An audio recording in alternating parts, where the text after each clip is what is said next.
Salut les amis, bienvenue dans cette vidéo. Nous sommes aujourd'hui chez mon frère et puis on va faire une visite tout simplement. Donc je te laisse te présenter rapidement. Alors bonjour, moi c'est Jonathan. Donc ici j'ai un terrain de 28 arts, de 1800 m².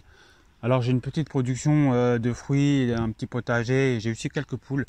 Alors si vous voulez on va faire le tour ensemble et je vais vous expliquer tout ça. Derrière moi nous avons la serre que je viens d'installer. Alors c'est une petite serre de 12 m². Alors pour moi le plus important c'est que la serre elle doit être proche de l'habitation parce que c'est là où on va passer beaucoup de temps pour les semis, les récoltes, les cultures. Aussi deuxième point important c'est qu'elle est à proximité du point d'eau. Donc là j'ai installé 6 cuves de récupération d'eau de pluie. 6 000 litres. Exactement, donc autant vous dire qu'à la sortie de l'hiver elles sont pleines. Voilà, et à chaque fois tu as une connexion vers la prochaine cuve. C'est du fait maison, c'est bien fait quand même et c'est pratique. Merci. Alors il faut savoir que toutes les cuves c'est 100% de la récupération. Vous pouvez retrouver sur le bon coin des cuves vraiment pas chères, vous pouvez les négocier si vous en prenez plusieurs. Concernant l'abri aussi, hein, c'est de la récup. Donc chez moi il y a tout qui se recycle. Et après un sol fait proprement avec des bordages comme ça. Je sais pas comment on appelle ça au bordage. Exactement. Alors, ce qui est important c'est faites une structure solide hein, pour éviter les épanchements de terrain ou autre. Donc là on a mis 2 remorques pleines de gravier. Donc je suis allé tout simplement à la sablière où ils extraient le gravier du fond des plans d'eau chez nous.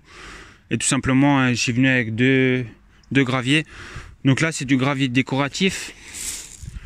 Mais vous pouvez prendre du moins cher, le tout basique qui n'a pas de couleur. Et ensuite vous achetez quelques parpaings pour poser les fûts. Alors moi j'ai voulu les mettre assez en hauteur pour pouvoir y placer des jerrycans et les arrosoirs, tout ça de façon pratique. Après vraiment j'insiste vraiment sur le fait, franchement, vous n'êtes pas obligé d'acheter ça au bricomarché ou je sais pas dans quelle grande surface où ça coûte une blinde. Regardez sur le bon coin franchement, ou un petit bouche à l'oreille, vous en trouverez pour 50 € pièce au lieu de je sais pas 150 en magasin quoi. C'est à peu près les prix. C'est énorme. Donc on peut faire vite fait le tour de la serre mais elle n'a rien d'exceptionnel. Bah à la limite je vous dirige vers la première vidéo qu'on a faite sur la serre. Donc, je vous la mets en description.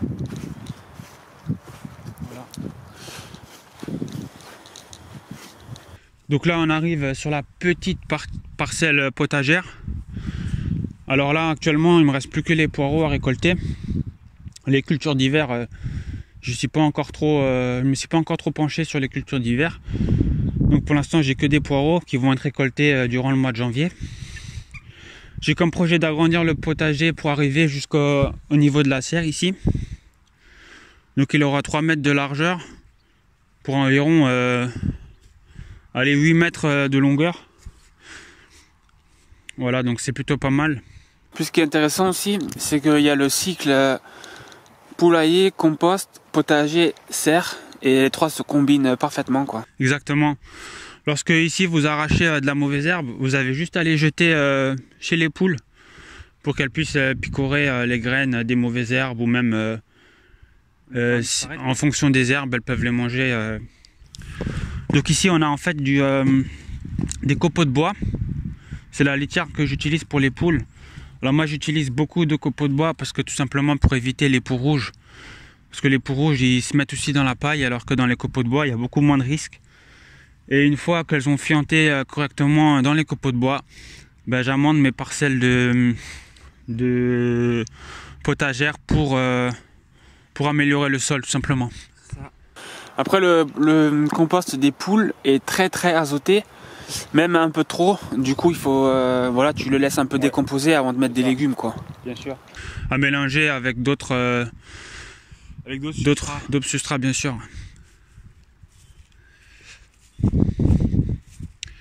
Alors je vous conseille de rester jusqu'à la fin de la vidéo pour que je vous montre les poules. On va faire d'abord le tour du terrain. Je peux parler de cet arbre rapidement ? Ouais. Alors ça c'est un arbre qui s'appelle Ginkgo biloba. C'est un Ginkonidé. Donc en fait c'est la dernière survivant de la famille des ginkgo. Donc en fait on a trouvé des fossiles de cet arbre qui remonte à 260 millions d'années. Donc en fait c'est un arbre, donc il n'est pas porteur de fruits comestibles. Apparemment j'avais lu une fois qu'avec ses feuilles on pouvait faire des tisanes, il me semble. Alors il n'a pas vraiment d'intérêt à part pour la biodiversité. Et ici il me fera un peu d'ombre lorsqu'il aura pris un peu plus de feuillage. C'est un arbre qui résiste très bien à la pollution. Maintenant ici on n'est pas trop exposé à la pollution. Alors cette année il a énormément bien poussé. Il a poussé de là jusqu'à là cette année en 2021. Ouais, c'est pas mal. Donc ça c'est lié aux fortes pluies qu'on a eues tout au long de la saison. Donc je n'ai pas vraiment eu besoin d'arroser mes arbres cette année. Voilà. Donc en fait c'est la dernière variété de la famille des ginkgo, ouais, c'est ça. Okay. Donc c'est un arbre qui était déjà là à l'époque des dinosaures. Ah, pour la petite information, voilà. Donc ensuite ici je vais vous présenter ma colonne d'arbres fruitiers. Alors les 3 premiers arbres étaient déjà là lors de l'achat de mon terrain en 2020. Et tous les autres arbres c'est moi qui les ai plantés l'année dernière en automne. Okay. Donc là ici on a un cerisier très productif. Il se pollinise avec tous les cerisiers qu'il y a aux alentours chez les voisins. Il n'y a aucun problème hein, pour la mise à fruit. Donc ici on a un mirabellier. Mirabelle de Nancy? Non, la variété je ne connais pas. Par contre il donne très peu. Et il me semble que l'écorce est malade. En fait c'est un arbre qui va peut-être mourir dans les quelques années qui vont suivre. Après c'est sûr qu'un mirabellier qui donne très peu c'est pas normal. Ouais. Donc là je vais le tailler. Moi je taille mes arbres une fois par an au tout début du printemps, c'est-à-dire début mars. Donc là aussi. Et tous les rejets que vous voyez au niveau des racines, c'est cette année. Et ça c'est quoi du coup? Donc ça c'est un quetché d'Alsace. Donc là tu peux par exemple prendre les rejets et les utiliser comme porte-greffe. Alors les rejets sont fixés sur la racine. Donc c'est compliqué pour les extraire, mais effectivement on pourrait greffer à même on pourrait greffer sur les rejets des greffons d'autres arbres de la famille des prunus, hein, comme la mirabelle, prunier reine Claude, autres sortes de pruniers, ou même de la mirabelle, ou on peut même essayer de l'abricot et du pêcher éventuellement. Voilà. Alors là j'ai planté, c'est un petit arbre qui a du mal à prendre, mais c'est un Asiminier tribola. Donc là il a plus de feuilles, hein, mais c'est tout à fait normal, hein, vu qu'on est au mois de novembre.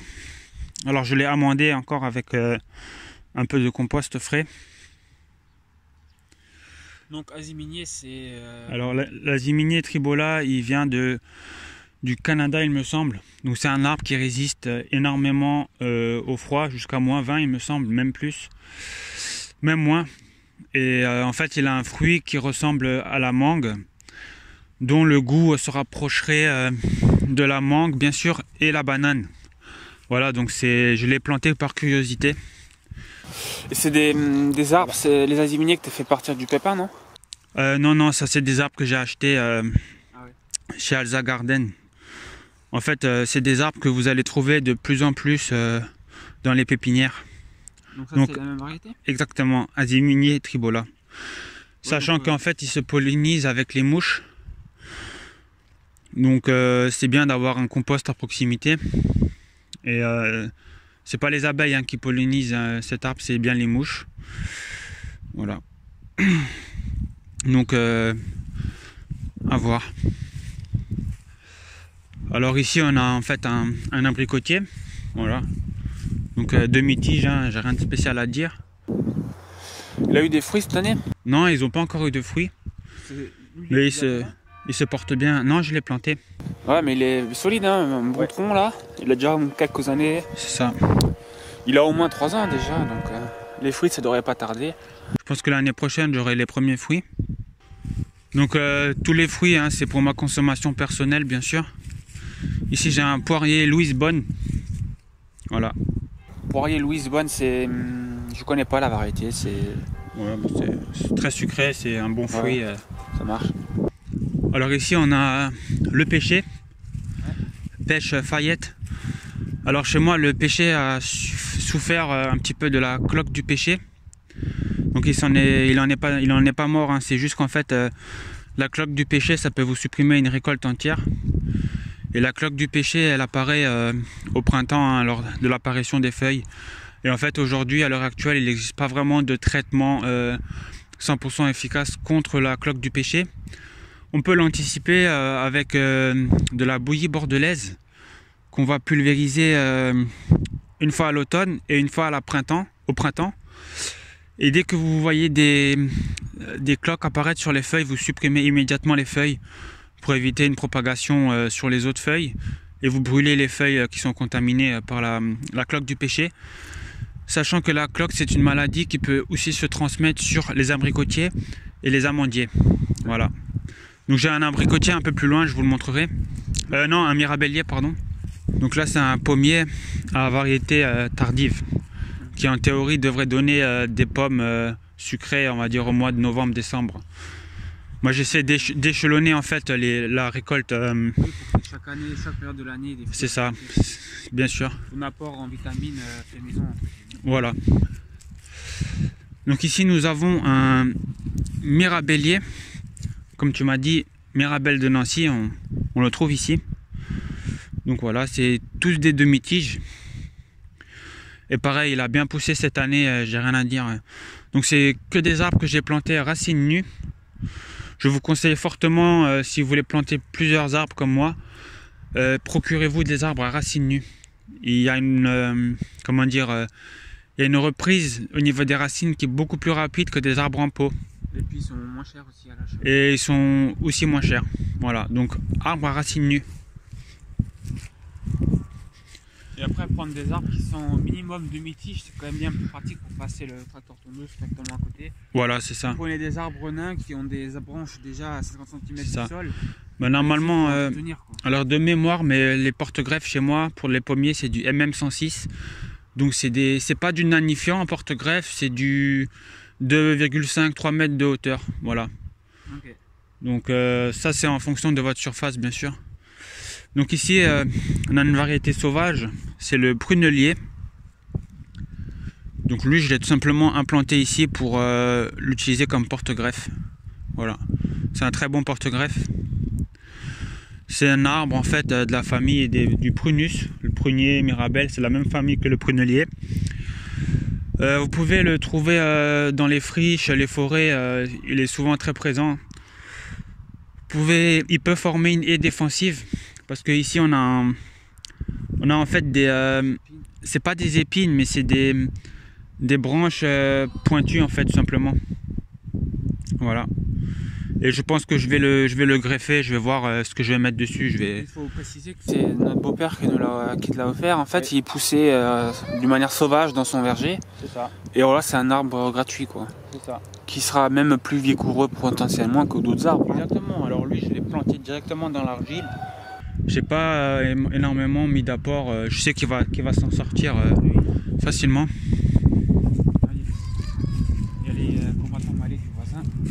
Alors ici on a un figuier, donc en fait la partie aérienne a été est morte cet hiver, mais il reprend au niveau des racines, donc je le laisse, mais sachant que le figuier chez moi c'est pas hyper prolifique. Voilà. Donc là j'ai encore du figuier et j'ai du noisetier. Ok, donc ça c'est figuier. Oui. Et noisetier là en bas. Vas-y.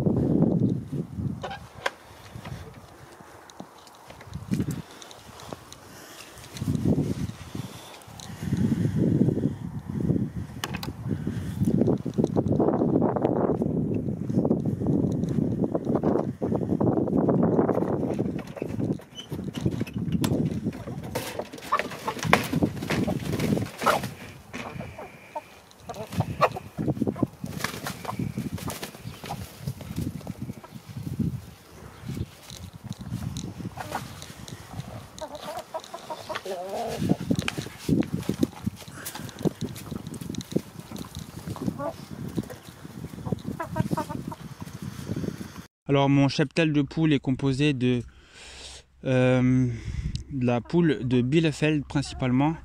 Donc la poule de Bielefeld, donc les coqs sont les gris que vous pouvez voir. Les poules sont les brunes avec la tête brun clair.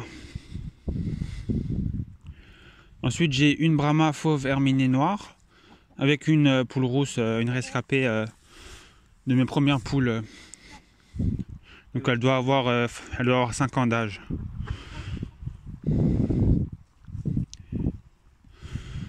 Alors qu'est-ce que je peux vous dire sur mes poules?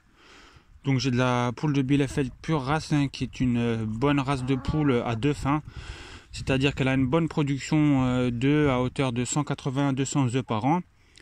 Mais aussi une bonne chair pour manger, pour la consommation. C'est une poule qui est originaire d'Allemagne, hein, de la ville, de l'arrondissement, de la région de Bielefeld. C'est une poule récente des années 70. Voilà. Donc, les coqs, c'est ceux-là. Et les femelles, c'est ceux-là, les poules. Donc c'est vraiment, on peut les différencier ne serait-ce qu'avec la couleur. Parce qu'ils n'ont pas vraiment de différence au niveau de la robe. C'est juste les femelles sont tous de cette couleur et les mâles de cette couleur, quoi. Exactement. Donc à côté c'est pratique. Alors tu fais bien de dire aussi qu'on peut les reconnaître, on peut les sexer dès leur éclosion. Ce qui est très pratique, vous savez dès la naissance combien vous avez de coqs et combien vous avez de poules. Bon, on mettra les images que tu avais filmées à l'époque lorsque tu les avais fait couver. Donc j'ai publié 2 vidéos sur mes poussins que vous retrouverez en description de cette présente vidéo. Et puis en allemand on dit Bielefelder Kennhuhn, qui veut littéralement dire la poule de Bielefeld qu'on peut sexer en fait. Voilà. Kennhuhn, ça veut dire poule qu'on peut sexer, qu'on peut reconnaître. Voilà, donc vu que tu les as fait couver, ben, ils sont vachement dociles. Voilà. Donc ils sont pas du tout craintifs, hein. C'est une race très docile, très calme. Voilà, donc pas du tout craintifs. Et puis là ils sont le plumage du. Regarde le dos. Tu peux filmer le dos. Attends, on va faire derrière vers devant. Donc il y a du gris. Bon, ça c'était. Il voulait pas être filmé. À comparaison la poule, hein, qui est quand même plus petite. Voilà. Donc là elles veulent manger, hein, donc, voilà. Après elle est plus petite, mais c'est quand même un gros gabarit de poule. À titre de comparaison, ils sont quand même plus grands qu'une poule rousse. Et les femelles sont légèrement plus petites qu'une poule Brahma. Mais par contre, les coqs, d'après ce que je vois, ils sont plus grands que ta Brahma, quoi. Ouais, je dirais qu'ils ont la même taille qu'une poule Brahma. Sachant que la Brahma est considérée comme le colosse des poules actuelles. Hein.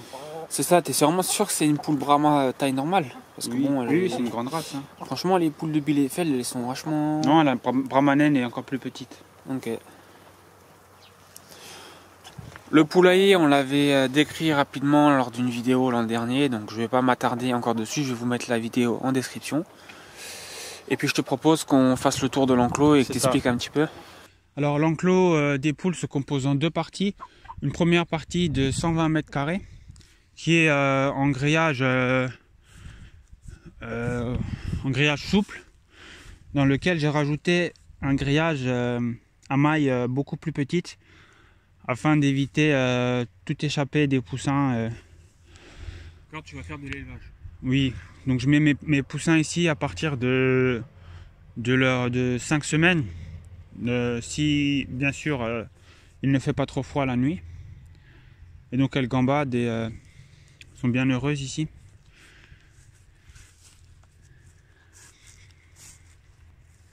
Donc là j'ai planté un groseillier à grappe. Donc tout simplement pour leur faire de l'ombre et aussi qu'elles puissent picorer les fruits. Hein. Donc c'est un peu mon objectif, c'est de planter encore quelques arbres ici dans l'enclos à poules. Voilà. Donc groseillier issu d'une bouture, hein, bien sûr. Voilà. Tu veux expliquer un côté? Voilà. Là on va faire le tour pour vous montrer la deuxième partie de l'enclos à poules que j'ai agrandi avec un grillage mobile non électrifiable. Et là tu as chicken tractor. Ça, c'est ça. un poulailler mobile, quoi. C'est une clapier petite mobile. poussinière que j'avais bricolée. Donc là, elle est elle sur le à- côté, mais Elle est à l'envers, exactement. Donc imaginez-vous dans l'autre sens. On mettra quelques images aussi de tes vidéos de cet été. Et ouais. voilà, c'était pratique pour faire gambader les poussins l'été dehors, quoi. ça marche. Donc sur la porte, tu peux rester là. J'ai installé un système de tendeur, hein, tout bête. Et hop, Voilà. Sécurité, c'est ça. Vous mettez juste un petit tasseau ici. voilà, pour que ça bute. Voilà. Alors j'ai fait une porte assez large, hein, pour pouvoir y rentrer avec une brouette ou une petite remorque pour vider la litière des poules. Ouais, mais après, tu as mis 3 grandes charnières. Du coup, malgré que ce soit une grande porte, elle s'ouvre très facilement. Et... Donc là j'ai quand même quelques coques en trop, hein, je vais les donner. Je vais t'en donner un coq en fait. Alors on va commencer par là. Donc alors ici c'est que des semis, c'est de l'abricotier avec du cerisier et un peu de noisetier. Et tout ça, Finir, quoi. voilà c'est ça, je vais planter encore. Ouais. De Nicolas, c'est ça? Oui, j'ai récupéré chez un collègue. Une dédicace à Schmitty. Donc ça c'est abricotier, j'imagine, les rouges. C'est ça. Et après tu vas greffer, quoi. Oui, je vais greffer, ou vas même le l'abricotier, on pourrait même le planter et on aurait même des fruits sans greffer. C'est un des arbres qui n'a pas forcément besoin de greffe en fait. Okay. Donc je vais voir, je vais sûrement planter dans l'enclos à poules encore. Donc ici on a de la myrtille, Ouais. qui m'a énormément produit de myrtille par rapport à la taille de l'arbre, de l'arbuste. J'ai récupéré environ 2 bols de myrtille par myrtillier la première année de plantation. Ouais, mais c'est bien. Donc à voir si j'en aurai encore autant cette année. Pareil à myrtiller. Ici j'ai un groseillier à macro. Donc c'est épineux, hein, ça donne des groseilles vert clair. Donc groseillier à macro tout simplement. Parce qu'à l'époque ils utilisaient cette baie pour la sauce des macros. Voilà, donc c'est resté groseillier à macro. Ah, mais c'est bien qu'on a histoire. Voilà. Elle va nous rejoindre. Même pas. Il y a la petite sortie juste là. Hein. C'est ça. Elle peut sortir si elle peut venir si elle veut. Alors en fait à ta gauche on a encore un groseillier Entre deux poireaux. que j'ai un petit peu taillé. Hein. Groseillier à grappe Après, rouge. quand ça pousse, ça fera coup vent encore. C'est ça. Et puis Ça abritera les poules des prédateurs aériens encore plus. Parlant, ça... Alors il faut savoir qu'ici je fais aucun entretien de désherbage ou autre. C'est les poules, hein, qui me maintiennent propre toute la zone là et franchement c'est top. Alors je vais te montrer des photos. Lorsque j'ai lâché les poules dans l'enclos, l'herbe était haute, quasiment à hauteur des myrtillers. Donc c'est pour te dire que les poules, elles ont gratté autour des arbustes et elles m'entretiennent la parcelle vraiment. Alors un avantage aussi de lâcher des poules dans un jardin comme ça, c'est que elles mettent une pression sur l'herbe qui poussera moins vite encore. Sachant qu'ici j'ai arrêté de tondre au mois de septembre. Après c'est sûr, il faut un bon ratio poule surface. Si tu mets 15 ça. poules sur 10 mètres carrés, tu n'auras plus d'herbe. C'est ça. Là t'as combien de poules tu m'as dit? Là j'ai une dizaine de poules, T'as 10 poules coq compris. J'ai 5 poules. Ouais, t'as 10 poules. J'ai 6 poules et 4 coqs. Donc 10 pour à peu près, il y a quoi, 300 mètres carrés? Alors là je dois avoir 300 mètres carrés facilement Ouais, mais... de surface pour les poules. Ça dépend aussi de la variété. Il y en a d'autres qui sont plus calmes, d'autres qui grattent toute la journée. Mais là en tout cas c'est propre. Ouais. Alors la poule de Bielefeld, c'est une poule rustique qui aime bien avoir une grande surface à disposition. Hein. Elle va vraiment Vous voyez, gambader. Le grillage c'est du 1 mètre ou 1 mètre 20, 1 mètre 20 je pense. Oui, je sais plus, 1m20. Et, franchement, elle s'échappe jamais, tu m'as dit non? En fait, la poule, elle va pas voler par-dessus ça parce qu'en fait, elle n'arrive pas à se maintenir sur la corde. Okay. Si par exemple, j'avais mis des tasseaux en bois dessus, elle sauterait dessus et elle franchirait le grillage en 2 fois. Mais franchement, moi, mes coups nus là, je pense qu'elle volerait au-dessus. Hein. D'accord, d'accord. C'est une race calme, mais c'est pour ça Voilà. que t'as pas de problème, je pense. Donc vous avez vu, hein, elles viennent carrément vers nous. Bah, c'est des poules élevées en couveuse, donc elles ont l'habitude de la présence humaine, d'être manipulées. Ouais. Tu as bien vu avant les deux que tu nous as montré, tu les as attrapées rapidement, quoi. Et donc là en fait elles mangent de l'herbe, tout simplement. Si tu me rapproches. Ouais.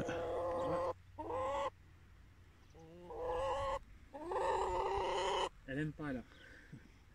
Elle aime pas. T'as fait gaffe pour qu'elle mette un coup de bec sur mon Panasonic. Donc là tu laisses décomposer tes souches de tournesol. Bien sûr. Tranquille, sans pression. Hein. Alors moi je mets à disposition de mes poules le compost. Hein. J'ai 2 composts en fait. Où elles peuvent gratter dedans. Elles trouvent leur bonheur. Hein. Donc là il y a beaucoup plu, donc c'est vachement tassé. C'est beaucoup de tontes de gazon ici. Ah ouais, ça c'est du gazon ça. C'est ça. Donc en dessous les tournesols c'est du gazon. Donc ça devient de la boue hein, parce que les poules gambadent sur le compost et avec la pluie, tout ça.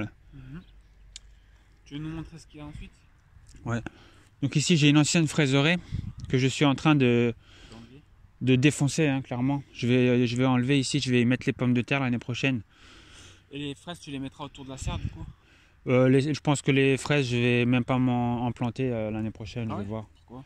Parce que honnêtement je n'ai pas le temps de m'en occuper. Ici en Alsace on a moins de soleil maintenant que chez toi dans le sud de la France et je pense qu'avec les framboisiers déjà j'ai énormément de petits fruits rouges. Donc là tu as une haie de framboisiers alors? C'est ça. Que des framboisiers? C'est ça, que je multiplie pour agrandir d'année en année. Non, on va aller voir de l'autre côté. Exactement. Donc j'ai 2 variétés de framboisiers, hein. J'ai les rouges et les framboises jaunes. Hein. Maintenant je ne connais pas les noms des variétés. Tes poireaux ils ont bien donné aussi. Hein. Ouais. Donc les poireaux hein, que je vais récolter prochainement, j'attends en fait que le gel passe sur les poireaux. Mais ça m'impressionne quand même que des poules comme ça, elles te défoncent pas les poireaux. Oui, moi aussi je suis assez surpris. Alors peut-être qu'elles vont manger un peu les pousses, comme ici. Ah ouais. Et encore, c'est même pas dit si ça se trouve c'était un ratopier ou après, un rongeur. Que les 2 enclos, tu peux les diviser assez rapidement. Si un jour elles commencent vraiment à te faire trop de dégâts, tu peux toujours les enlever, quoi. C'est ça. Alors Jordan, est-ce que tu pourrais me faire un zoom là sur les framboisiers? Alors comme pour mes myrtilles et mes groseilles, je ne fais aucun entretien de désherbage autour des framboises. Et regardez juste le résultat. Bah ouais, c'est propre. C'est propre. La terre, elle est souple. Elle est aérée. Je la monte tous les ans avec du fumier de cheval bien décomposé. Et c'est pour ça que voilà, c'est ça. Et c'est pour ça que la terre, elle est un peu, tu peux le voir ici, elle est bien sombre, presque noire. Et après, bien sûr, les poules, hein, ça lâche leur feu un peu. Alors je pense que c'est, vu qu'elles flotte un peu partout, ça reste sur des petites quantités, ça sera pas trop de l'azote d'un coup. Alors que si tu jetterais le compost, ben, il y en aurait un peu trop, quoi. Ça filme, non? Oui. Alors Jordan, si tu veux goûter une framboise, je vais t'en donner une. Donc ça c'est variété de couleur jaune, quoi. C'est ça. Jamais je fais un vu. focus. Attends. Comment il fait le focus? Faut appuyer ouais, il le fait. Allez. Donc je vais en manger une avec toi. Je connais quand même au mois de novembre. Hein. Mais tant qu'ils ne gèlent pas, les framboises, on peut les récolter sans problème. Mmh. Mmh. Je connais bien. Voilà, et puis c'est la campagne, hein, vous avez peut-être vu, mais en arrière-plan, qu'il y a des chevaux un peu partout, donc les voisins, ils te donnent le fumier. Il y a de l'entraide, c'est un peu comme chez moi, mais c'est super, quoi. Et puis les framboises pourries qui tombent au sol, bah, c'est pas perdu. Il y a les poules qui passent derrière, elles en raffolent. Hein.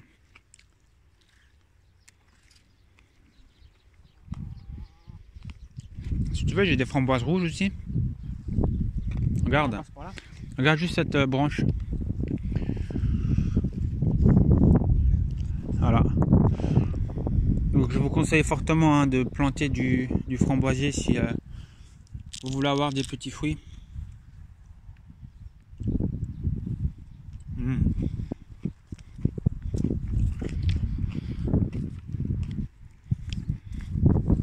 Là, tu as encore une culture qui va jusqu'à là. C'est ça. Du kiwi à la base, c'est ça? Oui, alors le kiwi s'est fait littéralement dévorer par les ratopiers qui sont bien présents ici sur le terrain. En fait, ils m'ont dévoré toutes les racines. Donc je suis dégoûté. Et là, j'ai préparé des trous de plantation. Mais en fait, je vais y mettre du grillage sous les racines pour protéger mes prochains plants. D'accord?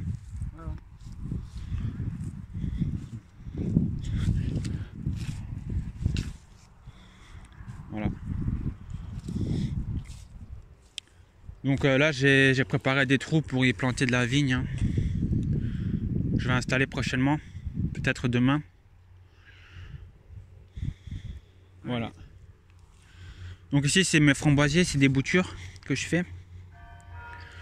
Dès que je taille les framboisiers, en fait, il faut tailler les branches qui sont un peu vieilles. Hop, je les plante directement dans la terre et tu vois bien que ça reprend. Bah ouais, on voit ça. Donc, Et au niveau des feuilles. non, mais ça, c'est de cette année. Ouais, mais même, il y a comme des feuilles qui... Ouais, peut-être.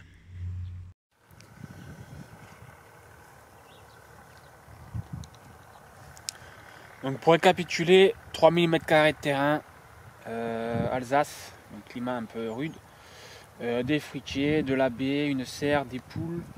Quel est ton objectif avec tout ça? Alors mon objectif, je peux pas dire que je vise l'autonomie alimentaire, hein, mais je veux simplement manger des bons fruits sains, dont je connais la provenance. J'essaie de consommer le plus de légumes de façon locale, c'est-à-dire vraiment de mon jardin. Tout comme les poules, hein, qui me produisent des œufs.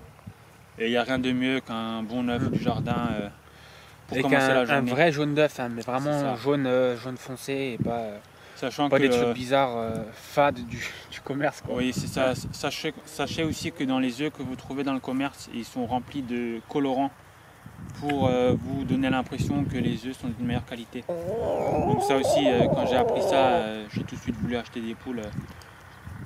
Voilà. Et comme dit ici chez moi, les poules ont aussi comme rôle de m'entretenir un peu la parcelle de petits fruitiers.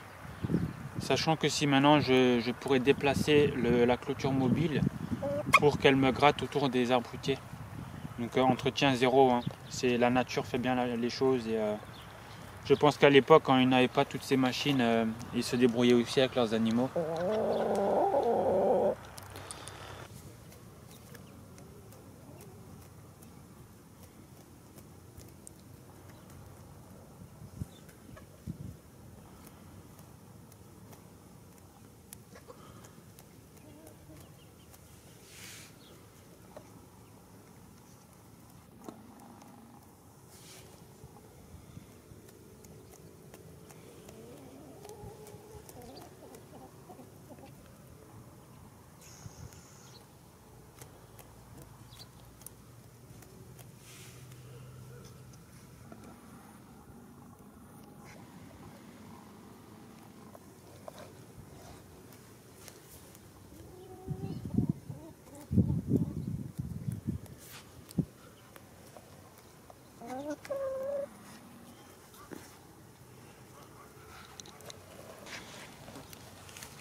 Tu vois, ça fait des taupes, les ratopies.